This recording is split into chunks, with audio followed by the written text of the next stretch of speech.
大家好，我是超子。天热没胃口，不想做饭怎么办？有没有一种美食，简单一拌就特别好吃？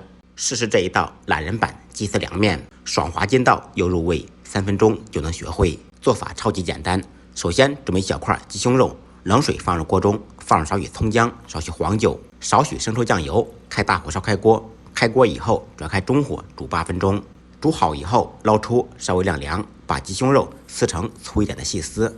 鸡肉稍微多放一点，自己在家里面做，实现鸡丝自由。再准备一些自己喜欢吃的配菜，半根黄瓜先切成薄片，再切成细丝。切好以后放入盘中备用。半根胡萝卜同样斜刀切成薄片，再切成细丝。切完片以后用手码平，再切丝，这样切的时候就不会打滑。也可以放豆芽、蛋皮或者其他自己喜欢吃的配菜。做凉面离不开大蒜，准备4-5粒大蒜，趁其不备，拍匀剁碎。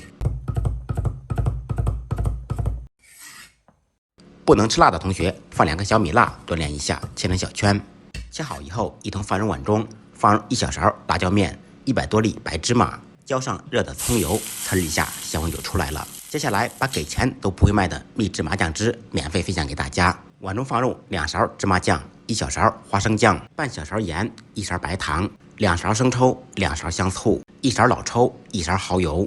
加入芝麻酱、花生酱2倍的雪碧，用勺子顺着太阳的方向搅拌，把芝麻酱卸开。这一款万用麻酱汁可以用来当做蘸碟、拌菜、拌面、半天半地、拌空气、拌鞋底都嗷嗷香。搅拌至柔顺丝滑般的状态就可以了。接下来起锅做水，水开以后放入胡萝卜焯水，放入1小勺盐，开锅以后煮1分钟。煮好以后捞出，冲凉控水备用。不要关火，继续放入1元钱的面条，开中火烧开锅。开锅以后加入冷水。俗话说3开饺子2开面，做饭的规矩不能变。这个规矩是根据新鲜的湿面条，我们煮干面时3开饺子3开面，3次开锅，3次加入冷水，再煮1分钟，面条就彻底熟了。边煮面边加冷水，这样煮出来更加筋道。煮熟煮透以后捞出，放入冷水中浸凉。凉透以后把水倒掉，稍微控下水分。